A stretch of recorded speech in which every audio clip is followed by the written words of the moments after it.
Hi, hello, and namaste. Welcome to Asamanya Ordinary People Inordinate Journey. I'm your host and host Smita Iyengar, and I'm connecting to you from Finland. Today on Asamanya, we have a crazy combination of a doctor and an astrologer who's going to be talking about the two different sciences which are like poles apart with us here, and that is Rajan Goyal. Welcome to the show, Dr. Rajan Goyal. Hello, Rajan. How are you today?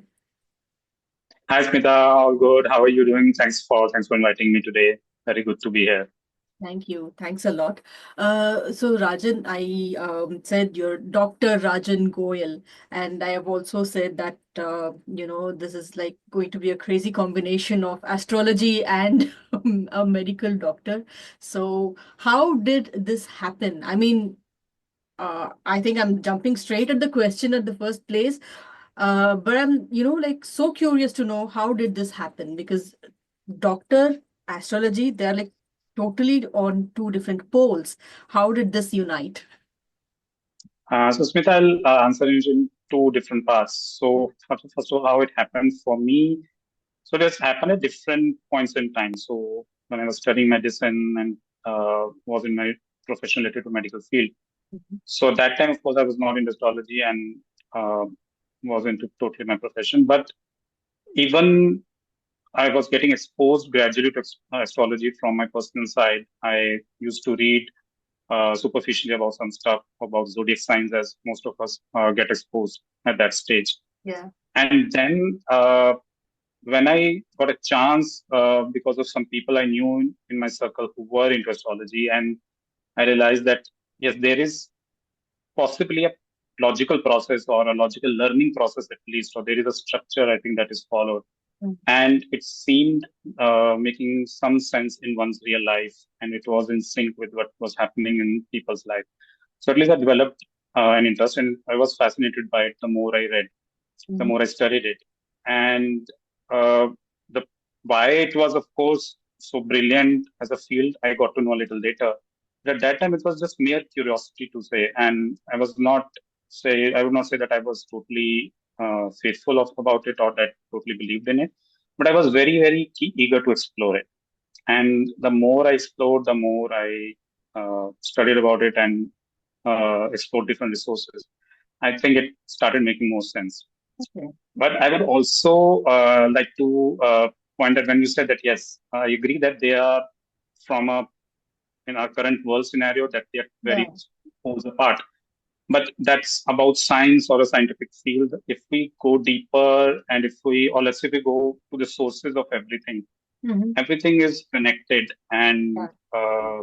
health is something which is the closest part of you in some Yeah. sense. That is why medicine is so fascinating, and because everything is else is outside, but health is about you and what you Mhm. are from within, to know about your body and the processes. And astrology in some sense, or actually is even takes it a little more further ahead. It deals with health and everything about you as well. The where they are apart is, of course, the process that they follow.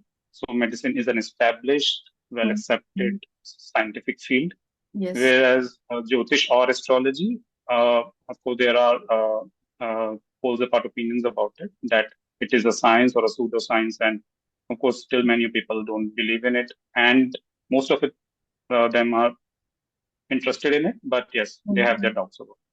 But Okay. I felt strong connection between them. Okay, but what's your take on astrology being termed as science or not science? What's your take on it?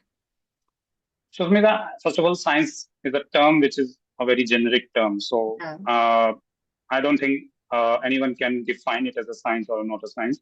But Mm. what we generally understand when we say something is science, it's about whether when you see a pattern or Yeah. something happening, whether it is repeatable, or whether it can, if the same things happen, cause and effect phenomena is there, whether you can research it, and whether it can be, these two are the main thing. And then can it be then taught and uh, given to the students, and they can learn in a similar manner. Right. So in that sense, of course, astrology has progressed a lot. So there are factors that has helped it. I'll come to that.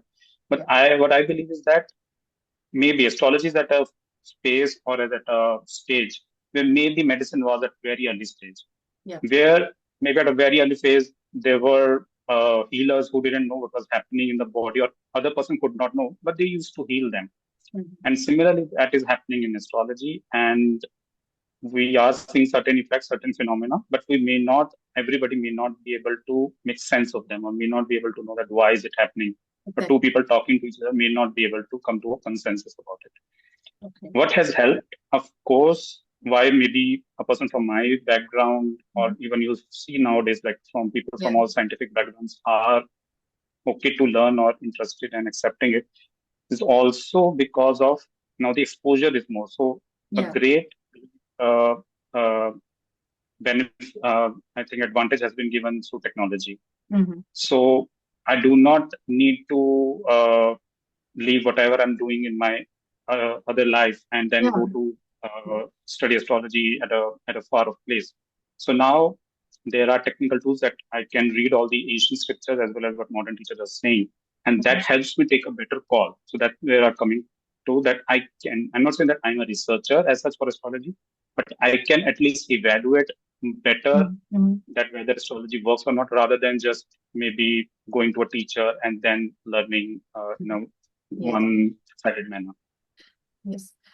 Like you said, astrology has progressed and it has also been, misused, I can say, in many ways and forms. Because I think right now the astrology is all about remedies. I don't know from where they're coming and what they're thinking. And I don't know if you have seen, or the YouTube is actually full of these kind of remedies. Astrology means remedy. It's like I have a problem. It's not that I'm trying to seek solution to it. I want, like an astrological remedy to perhaps, get rid of that problem. So Right. do people approach you with this thing as well, or? So, Smita, first of all, once you mentioned that the misuse of astrology, or when also that gets its bad rep or bad name, is also, of course, it's not about the astrology field as such. It's the Mm. people who have studied it and have not captured its full essence or not gone to its depth, or even at least, even if they have read some part, they have not practiced it or got perfection in at least some portion in their field, and then start applying to the clients or to the natives. And Okay. that's where it gets better, because then things don't work out, and because the talent is then missing there. The remedies part, it has been there in the I would say we call it the business of astrology for long. Mm. And I don't say that why is it there, because it makes sense that why people are coming for remedies. So let's take it from both sides perspective. Mm. If there's a client or a native or a person who's seeking an astrology consultation, so of course he has a problem, he is going through something, and it is totally natural for him to first, once he has understood that okay, what is going through his life because of the planetary and the chart indications and whatever is happening in his life, Mm. the next step is okay, what next? Can we do something about it? That is the basic thing. Can Mm. something be done about it? So Yes. he's not saying that, Yoshi is not saying that I need a remedy, but as such, but the obvious question is, can something I do about it? Let's say, how can it be addressed? And that's the one of the strongest genesis of remedies. That okay, if there are no, if the people are not discussing then remedies, then somehow it doesn't end well, or it is not a proper closure to the reading in many cases, where people are only giving hardcore predictions that okay, this may happen, this is going to happen, or this is because this has happened, and now you need to do this. So that's why the remedies come into the picture. And if the remedies seem to provide some benefit, then astrologers are catching up on it and they just give the remedies. And the extra challenge comes because even the remedies are like such, specifically the gemstones, and even and in current scenario, I would say certain pujas which are prescribed. Even they are good pujas, they are good mechanisms also to increase energy. But are they really relevant for the person's case? We do not know. So nobody, when I say we do not know, means it's not sure for the client or the astrologer, I think, that it will Mm. work. Okay. And that is where the challenge lies. Yes, when you mentioned that where did it come from? I don't know the origin, but yes, in the classical astrological text, which we call like BPHS, the Parashara Shastra and the Jaimini Sutras, there's no mention of as such remedies. Yes. Yes. There are things that, okay, of course, as everything I said is linked to a single source. So yes, we can say that even if we tap into our ancient Indian Vedic sciences, so there are things that we can do to improve our energies at a soul level, like mantras. We can Yes. do that Yeah. mantras even without astrology. With astrology, we can do that. Yeah. We can take those helps. So I think more work need to be done. So my conclusion here is I don't want to discount remedies as such. I say that if I'm I'm hopeful and I'll be happy if there are remedies, Mm-hmm. because I'm thinking not from the astrological point of view. I'm thinking from a native's point of view or a Yeah. client's True. perspective True. that he's in need of help, and if something can help him, so yes, it should be given. We cannot, we should not just stop that, okay, maybe astrological, the astrology text did not provide a remedy. But yes, in current scenario, the remedies have been there for long, but there's Mm. not a robust system as of now for that. Yes.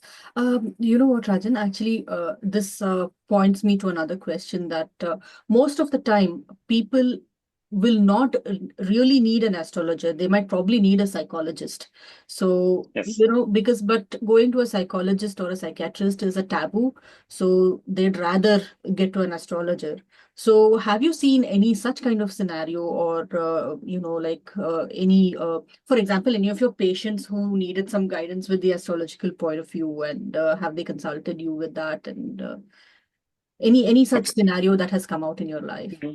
Musmita, I think that is the most relevant part of today's of the astrology, of the practical use of astrology that you have not touched upon. See, I'll bring it in two, three ways. First of all, yes, it is absolutely right in some sense that even without astrology, without the use of astrology, person can improve the situation or can have answers to one's life situation. Yes. And if let's say I'm into a one-to-one counseling scenario, astrology then becomes a very, very profound tool. So I'll use it as a tool. Why? Of course, there are good established and well researched psychological tools. Psychiatrists also have their tools. So they are well established. Astrology just provides it from a very different point of view. Mm-hmm. It tries to tap into something which you have within you, Yes. and it tries to link it with something ancient, and it tries to give a system which can be logically understood. So why? Because in when we let's say this is a very short example. When I'm studying astrology, I'm studying about the primarily it links to the characteristics of the all Yeah. the planets. Yes. And when I'm studying them, when I'm studying what Sun stands for, Moon stands for, Mars, Jupiter, Venus, Mercury, Saturn. When I'm studying them all, they are the planets of our consciousness. They control certain parts of our consciousness individually, of course, and then they interact with each other, and that's how our psychological makeup and everything else about comes into picture. So even if when I'm studying them theoretically, I get to know a lot about human nature, psychology, about the backgrounds, and it is deep inside us. It's there in our maybe in our subconscious, and I can relate to it. And when I start relating to it, it start making more sense, and then I can understand that okay, this is what I brought in. I can relate it to karma. If I'm not into karma, then still I can say that this is part of me. Let's say my genetic makeup, but I can relate that this is what is in my core nature, Mm. and I can, like, with astrological chart indication, I have some structure in front of me, and that can be used to better guide the person. So yes, as a in the field of, if I say psychological counseling, yes, it can be a good tool if we can incorporate them into counseling. And I think if I link then astrology to spirituality, which is also a very strong connection, there also there's a very good uh, application of astrology, because I would say 80 to 90% of spirituality is psychology. Right. In the sense, your growth spiritually or your growth in spirituality Yeah. cannot happen if you have not grown psychologically. Yeah. I have the biggest knowledge of all the scriptures and I can explain it to you also. But Mm-hmm. if I am not psychologically strong or I have not overcome my blocks or the traits, emotional traits, then I cannot grow spiritually. And you can see that. See, when what happens when all the spiritual gurus come under pressure? If we see, let's say, if you see one spiritual guru angry, you start questioning him. That Yes. why is he angry, right? Yeah. Why is that? If any guru or anything they do negative, because we understand deeply that these things have to be overcome for somebody to have be considered that they have evolved spiritually. Hmm. So psychologically, psychology and astrology are very, very closely linked, and they should be explored practically. Okay, this is actually great. I mean, it's nice to know that, we are on the same page with this, because many of the times, there are many problems that people cannot really open up, for example, with a doctor or with a psychiatrist or with a psychologist. But when it comes to astrology, and then, when you see the planetary positions or conditions, and then you ask, is this the problem? And then yes, and they just start to speak spontaneously. So I mean, I have seen that happen quite Yes. recently also. So it's like very closely, like connected, interlinked, like you said. But if I have to ask you, Mr. Rajan, what is the kind of astrology that you practice? Like there are like many modalities of astrology. So which is the one that you practice? Okay. Smita, first of all, modalities, say it's again, I said the source is same, Yeah. right? It's just different. So our ancient seers who were into astrology, of course, then developed those texts on the basis of which we have learned. Our teachers learned, or the teachers of their teachers learned, and then they have passed on the information to us. Yeah. Uh, First of all, remember that there are two parts into Mm. astrology in general. There are astrological principles, Yes. and then there are astrology techniques, Yes. and they are different things. Principles is something like the ABC of astrology Mm. and like the foundations, Mm. which are generally same everywhere. Yeah. Like we know what are the zodiac signs. We know that where is sun exalted, where is moon exaltation, and what are aspects, what are dashas. Mm. So these are principles to know that to draw how to draw a chart and to read the basic components of a chart. Everything these are principles. But so I'm also mentioning here that none of them or none of these features is a prediction tool or is a analysis Yeah. tool. Yeah. These are your core, uh, your foundation to know and take your astrology journey ahead. Mm. Now, what then helps or what then is useful is then to learn certain techniques. Yeah. So techniques, when I study or analyze them and see that this is what a combination is doing, or this is the way I analyze the Mm. combination of conjunctions, the aspects, and how do I relate to each other. And that is where the techniques I can then go into predictions. Yeah.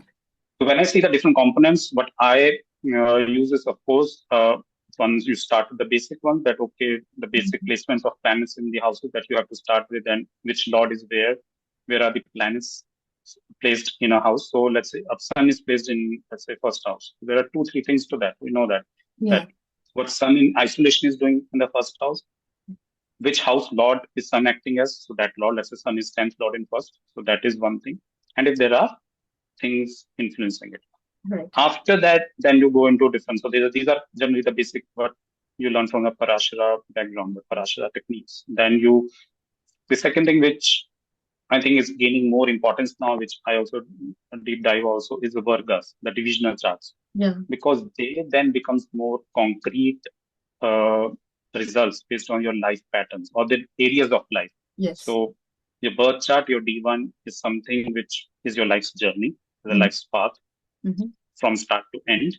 But what and the key areas happening in that life, but the details of what happens on that path, you have Mm. to then go to the Vargas, the division charts. Yes. That is one. Why also it is relevant? Because then the question do come that two people born close to each other Yes, that in exactly. similar time to each other, why they have different lives. There are other reasons also, but yes, then we have to look at the divisional charts, which then become more time sensitive. Yeah. Then And there are another way to process also. As you know, that a sign is 30 degrees. So yes. many Yes. people can be born in that 30 degrees time. That's why the further divisions become helpful because we know that the sign is divided into nakshatras. So that gives Mm-hmm. me 13 degree 20 minutes of a sign. Then we can have sublords also. That is the Yeah. Nadi techniques or the KP techniques that we use, that they can be divided into sublords as well. So the approach is to see that how we can use the established techniques and come to a come to a conclusion for the prediction of different life events. So when it used combine them with the houses relevant to the event, like for the marriage, if I relate it to seventh house events, for career to the 10th house events, and I Yes. combine them, and that is how I think that is how we can approach to final conclusions. Okay. I think this question comes up in most cases when there are twins who are born, and like they should, I mean, logically or technically, if we think they should have the same kind of life because they are out of the same parents and almost same time, and but still they are different. They have different characteristics. They are different individuals. So I think, like what you said, diving into the divisional charts probably explains this part.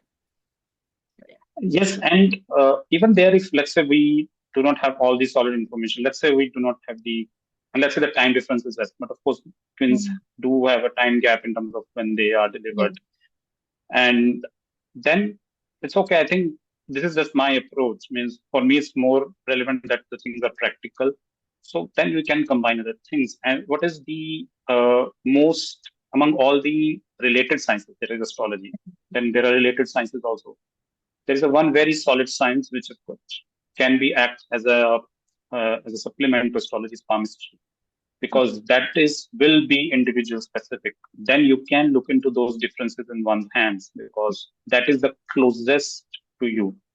Charts we draw on outside, but palmistry, the hands patterns on the lines are on the individual, and they are the closest to you in terms of all the divination sciences. So I think we can be then flexible and incorporate those also, and they then give brilliant results when we combine both of them together. Amazing. So, if I'm sure that many of the audience are already curious. They would want to know something about themselves. So, is there any, like for example, you said palm history, some lines, some generic lines that you look at somebody's hand and they actually know what they are going to do or something? Is it possible to say something like that spontaneously by looking at somebody's hand? Or Yes, so if I somebody think wants to it's learn by themselves or, look at their own hand and try to understand something, is it possible for something like that?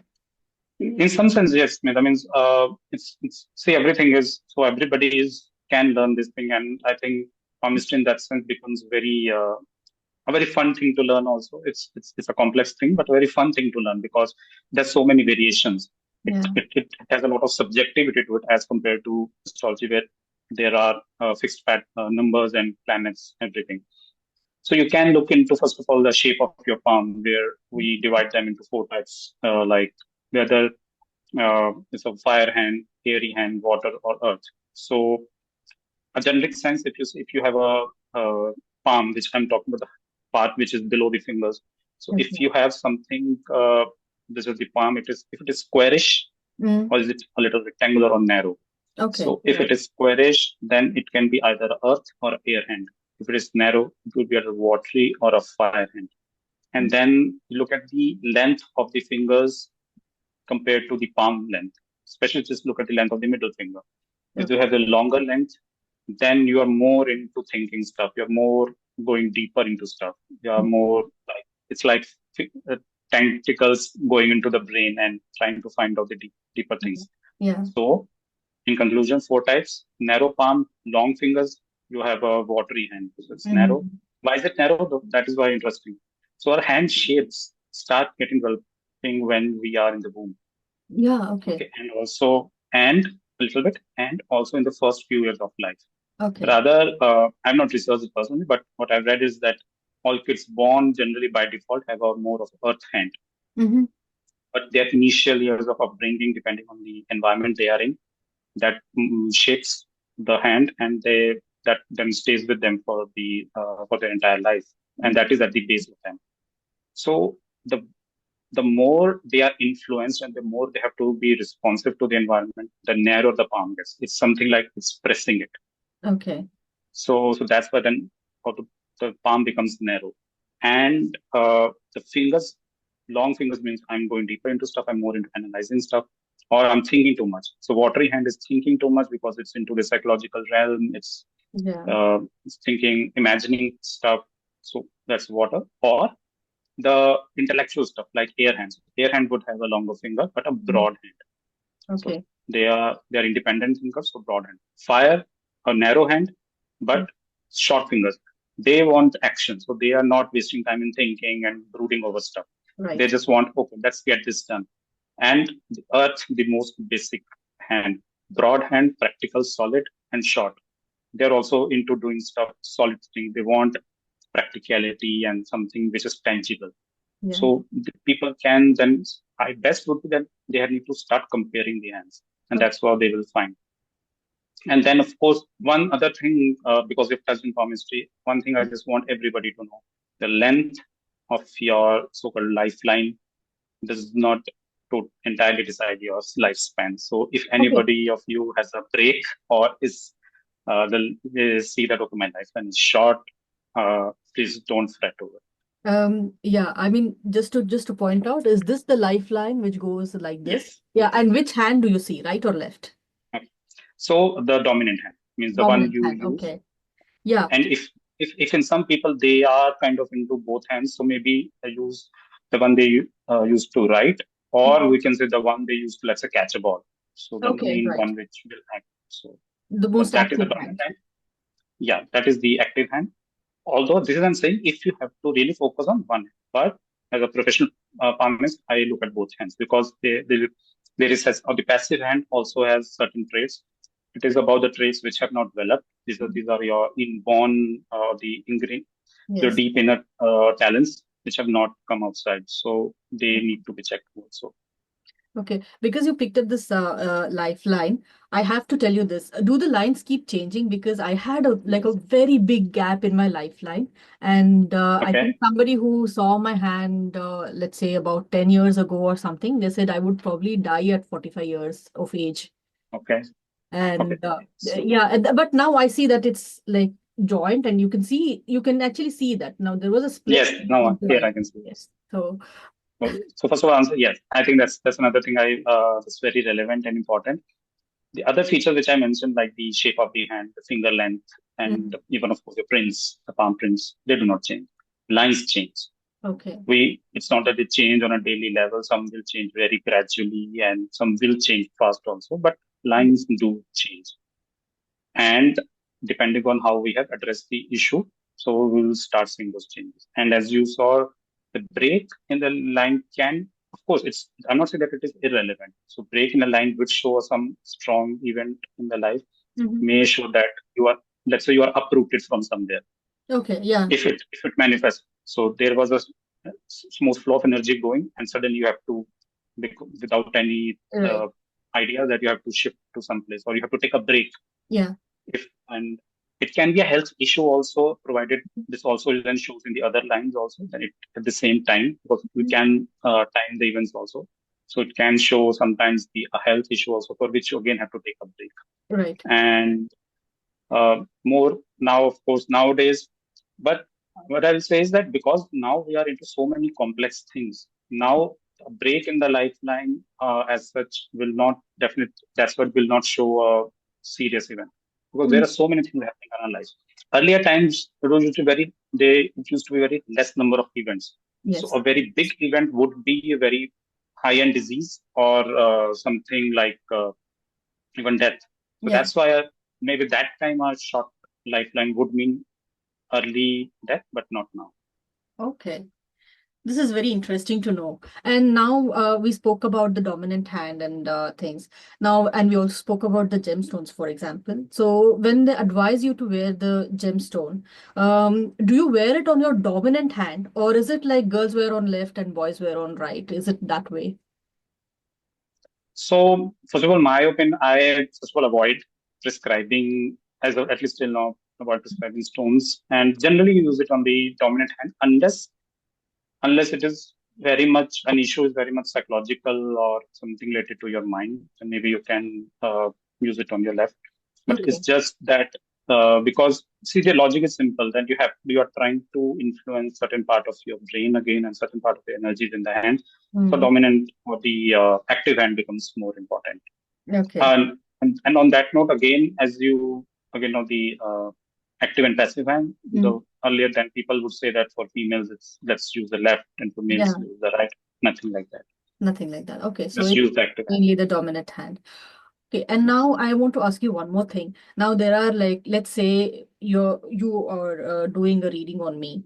Okay, I will be the constant person, but let's say now when the modality of astrology changes, how is it possible that people are getting like many other things? There are different variations of my own self in other in every different modality. So how does this happen? Because I am a constant. I should remain the same. The events of my life should remain the same, irrespective of you're seeing Lal Kitab, irrespective of you're seeing numerology, you're seeing Parashari, you're seeing whatever, modality or whatever method you see. It is me, I am the constant, and the events of my life should remain the same. But Mm-hmm. this is not happening. And of late, I mean, this is a very recently discovered thing about myself that my name, like many people change their names for numerology to get success or whatsoever, adding Yes. numerous A's, I's, and E's in their names and having all the weird spellings. So this actually, I figured out that what people try to achieve in their name, uh, you know, it was already there in my name. But Okay. yeah, but So energies were there. yes, I have not seen that success or whatsoever. So is it possible to get to that timing or get to that, when does this occur or when does this happen? So precisely that timing of, events. So Smita, this is the first part that when you approach, let's say, different modalities or you try to approach yourself, Mm. it's again like there are different sciences and they have been researched from different backgrounds. Yeah, And then there is a strong human element to it. yeah. And how they studied and how they approach that modality. And yes, that is where it leads to all the differences.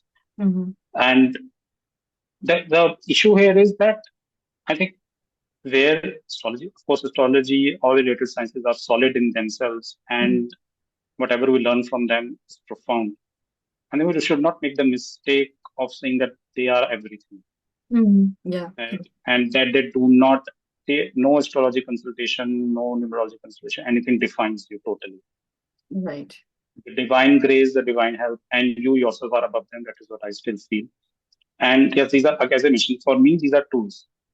And these are tools to assess Yeah, different ways to assess. Like there are different types of like in the medical field, there are different investigations, types absolutely. of investigation to test, and sometimes they can give contradictory results also, Yeah, or they can test different parts of you or different uh, yeah, true. organs or different biochemical markers. So these and they will talk about you, but if you look at both of them, they will not be the same things. They are talking about Mhm. something else. A B report, another test is talking about something else. It's just that gradually over time and like if I am combining two modalities, then I see what is the confluence, what are the things which are making sync. But I understand that from a person who's taking the consultation, who's approaching the person, then needs may get confused or may not be able to relate that why different things are coming from different modalities, why it's not the same thing. But I think that is where this the field is evolving, and the more we find the commonality, I think it will move towards that. But the Right. variation will remain. Still, the variation will remain. And and again, like numerology, palmistry, astrology, they are uh, they are profound in themselves totally, Mhm. and even in ice. So that is the other side. If okay, this is generally said that Manumetis said that when you are taking a consultation and during that consultation, so this is what was told that it's just the message of the God that is coming to you through that person, through the astrologer. Yeah. And what I'm coming to is that this you hear or you get the information what is needed for you at that moment of time. Mhm.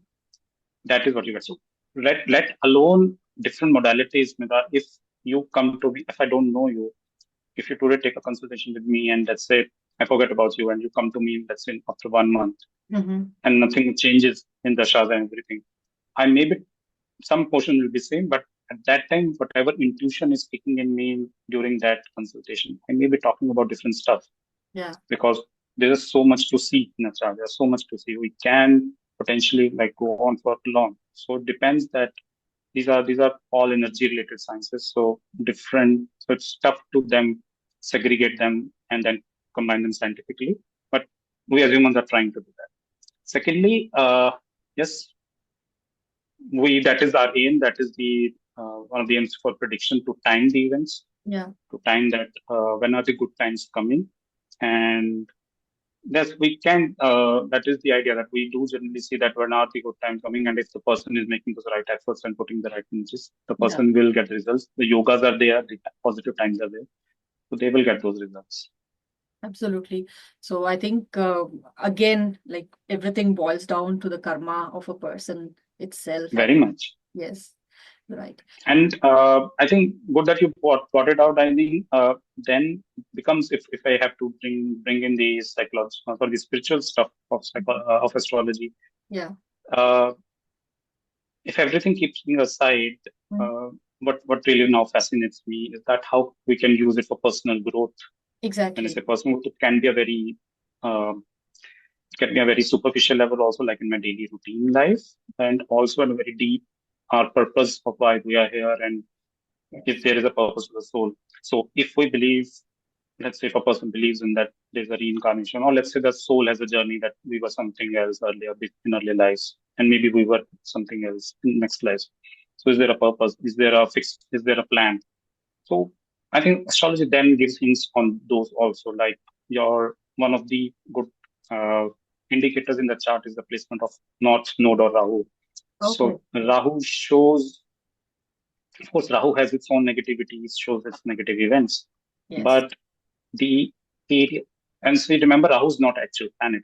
It's an imaginary thing. It's just a crossing of the path of sun and moon. And the Rahu shows then where we need to grow, where which is the area where we are not experienced or which we are not used to, where we Mm. are not comfortable with. That's the word, that we are not comfortable being in that area. And in this lifetime, if we really need to grow, that is the area we need to pursue. Now we'll be more comfortable in our Ketu part, Mm-hmm. but will not be satisfied with. Okay. Will be comfortable always that okay, I'm okay. Like let's say I want to sit at home Mm-hmm. and Hmm. I'm comfortable. I have a comfortable home, but it won't give me growth. Right. I'll be happy at some level. I'll be peaceful. I'll not say happy. I'll be peaceful. Okay, everything is fine. I'm not taking any challenges then Mhm. going on in the outside world. That is what Rahu is. Rahu is like okay, go down to the street in the market, maybe find work for myself. Yeah. So, but that is where the growth lies. So people and Rahu will always fail you also. So you will fail, Right. and Yes. that's what scares people, and they go back to the Ketu. So that is a good. So that is something that people can look into. At least start looking at where house placed in terms of your house, Mm-hmm. which house placed in maybe, and then start learning about that house. So Yeah. try to see if that is what need to work. And it's equally important if in your case, in somebody's case, there's a planet in the same house as the Rahu. So that planet needs to be developed also very healthily because that's a big karmic lesson or the karmic task, I would say, in this lifetime. Yes. So if I have to ask you a quick question, which is the best placement for Rahu? I would say this is the best placement. I would say this is more comfortable or more easily where you can use Rahu's energy. There are certain houses. One, of course, is a third house because third house is about making those connections, going out, Yeah. making friends, Networking. communication, networking. Yes, that's the word I think. So there, that generally goes gels well with Rahu. So Rahu in third, again, there may be people listening and they have Rahu in third and they would may have faced certain negative events. I'm not Yeah. saying that they won't happen, Yeah. but Rahu can help you in those areas in certain sense in being going forward. Mm. And then also Rahu in 10th is also potentially can be a very good placement. Again, it has to be utilized properly because Rahu by default is because 10th house and Rahu both can combine the extroversion nature that Yes. putting your energies outside. So it's about 1 plus 1. Are they in sync or not? So Rahu in these houses, the energies are a little bit more in sync, so they can be utilized better. And I think, and thirdly, in today's scenario, generally, this is what we realize that round 12 can also be helpful because then people can then explore going outside abroad and, you know, being moving away from what they have been doing and going something into the extraordinary. So there also the route wealth can be useful. But as such, again, these are very, very superficial aspects that I think need to see the entire chart. But these placements do help. Okay. Because I kind of remembered a Hindi proverb, Rahu jinke das mein, dunya uske bas mein. So I was just Yeah. thinking, yes. It can give a tremendous growth. I mean, potentially it can give tremendous growth because, of course, then and see then again we're seeing from outside, it can give the person growth, but we also need to see how the person is feeling, Yeah. how's then the fourth house doing. It's Okay. always the axis. Axis is the most important in the chart. Right. If my 10th house is going ahead, am I compromising my fourth house, the home, the family life, or not? Or more importantly, even my emotional life, emotional health. Because Yeah. fourth is your heart also, your emotions also. So that needs to be seen also. Okay. Have you ever noticed in any of your patients, what stream of a doctor are you, if I can ask? Smita, I'm a general practitioner, so I finished medicine and then I pursued business management also. And Okay. after practicing, I was in a corporate role for 8 years, and then uh, I've gone back to practicing medicine and practicing astrology. Okay. So now if I have to ask, you have done like three different things. So if I have to ask you, there is generally a saying that if Jupiter is in your fourth house, it gives you heart issues. Have you ever noticed that in any of your, patients, or have you ever come across this kind and things? Of course, there are other planetary combinations that will act on it, but then it is generally said if Jupiter is in four or six, then it gives you heart issues or something. No, it's not. First of all, it's not so plain like that. That Yeah, yeah. rather Jupiter in the fourth is one of the best placements of Jupiter. Okay. Uh, if it really makes one of this like gives you a good big heart in a very simple sense. It is a big planet. Mm-hmm. It makes person very benevolent, a very innately happy person. Mm-hmm. Okay, and if there are then malefic influences on it, or Jupiter's sign is not good, the sign it is placed in, Yeah, and then the divisional charts, then yes, then a bad Jupiter can cause those issues. Again, potential needs to be seen, but by default, it's not that Jupiter will give me heart issues. It will increase the energy in that area. It can right. be positive energy, negative energy, and no, I haven't actually related that with actual patient, but Jupiter in fourth, I would be happy to have that placement. Very good placement for Jupiter. And also then just a tip again, we can always see what's the natural sign in that house. So Mm-hmm. fourth house, the fourth natural sign is Cancer, Cancer, yeah. and Jupiter is exalted in Cancer. Yeah. So sometimes the houses have those signs energies also. So Jupiter is in that sense the in a very good position in that house. Okay. So when you say, Jupiter in bad houses can give this kind of results or malefic results, let's say if Jupiter in fourth house and debilitating can give this kind of issues, or for example. It can make them prone to that. Then Okay. look Yeah. into the divisional charts whether yes they are into those whether it has precipitated those bad habits, bad health habits, Mm-hmm. and which then maybe because over optimism, over relaxation then can give that issue. So then maybe person is over relaxation, not taking care of their health, Mm-hmm. and in that sense becoming more relaxed and then maybe becoming a little bringing heart issues up to themselves. Okay. There's also one more thing. Now, we all have born, one basic birth chart we are born with, the planetary position Yes, at that time. yes. And now the current planetary positions. Now, which one do you think has more of an impact? Because planets, they're not stationary, they keep moving. So, Yes, yeah, the transit results or the horoscope results. the moving plans. No, Smith, I think this is how where we like the basics and what we have learned while studying astrology is that when we're born, that chart becomes important because that is the moment or the chart of the moment when we come into this world. Mhm. And that is what we have. It's Yeah. like in my body, it's like driving everything in my life, the core nature. And now there are players, the similar energy players, they are moving around, they are doing their job, and yes, they are interacting with everybody in the world. So transit is happening for everyone. Yeah. My chart is for me, but transit is happening for everyone. We can check mundane, personal astrology, everything. Mm. Depending on where my planets are placed in my natal chart, and also then bring into dashas, which is like a totally different system, not related to the planetary positions, what dashas I'm running, but then which events make me prone to that. Then transits then give the final result. Okay. Transits then bring that's like they are the like the ordering factors that okay, this is now making it happen. But the background or what event will happen exactly will depend on your placements Mm. and the dashas. The transit will give the final results. Having said that, there are sometimes generic effects that can happen, like specifically for slow moving planets, like if Saturn or Ketu is going through your second house, then it can impact your wealth, can Okay. impact your money for a longer period. It can, like Ketu is a break, so Ketu can break it. Saturn can delay it. Mm-hmm. Or Jupiter influencing somehow your seventh house, it can bring marriage. Like these are like snapshot techniques or simple techniques that use really similar, easily find which astrologers use. So if you go to astrologers, a marriage is not happening, and they'll see that okay, next year Mm-hmm. Jupiter will cross the seventh house, and they'll plainly say next year it will happen. Okay. So Right. those can work. Yeah. And what do we see this transits with? Is it your moon sign or is it the Lagna?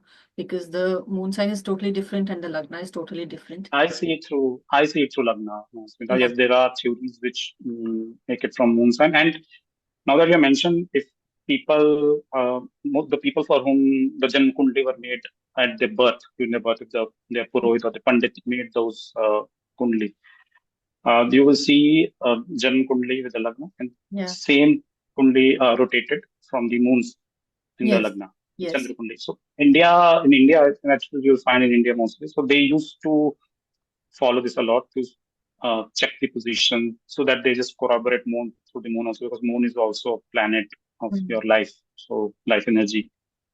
But more recent, my approach or the more recent or the modern approach is to give more focus to Lagna again because Lagna then changes in 2 hours. Moon is there for a longer period. So the more specific or the more closer we are to the accurate birth time. So I think those Yeah. techniques are more reliable. Okay, because I asked this question because, for example, I think I have told you I'm a Gemini ascendant, but I'm an Aries moon. So my good planets Mhm. and bad planets, they just change completely when I see the moon sign and when Yes. I see the Lagna. So it's like, By default, I think you should focus on the Lagna. If yeah. you want to see from moon, then you'll have to deep dive into specific techniques which use them. I mean, Mm. don't just plainly apply the same thing because then you will get confused and will not reach anywhere. Yeah. So from moon, maybe you can look at what H3 planet do from the moon. And as I mentioned earlier, if I think this again, if you have a technique and if you can develop this over time, then Yes. it can become a solid technique. Then has have to be researched. Okay. So Okay. from the moon sign, yes, everything from everything will have some impact. I'm not Yeah. saying that they are wrong. I'm saying that established techniques recently or the currently more used are based on Lagna. But I Mm. think from everywhere, like one of the techniques is if you have a Mahadasha of a planet running, make it a Lagna. Okay. If let's Right. say Mercury Yes. Dasha is going and Mercury is in seventh house, make seventh house the first house and then read the entire chart like that. So that Okay. can be a technique. But for a student or for a person who's learning, then just don't just say that, okay, this is how I can use, and then I start, Right. okay, then I'll use it like this and that also.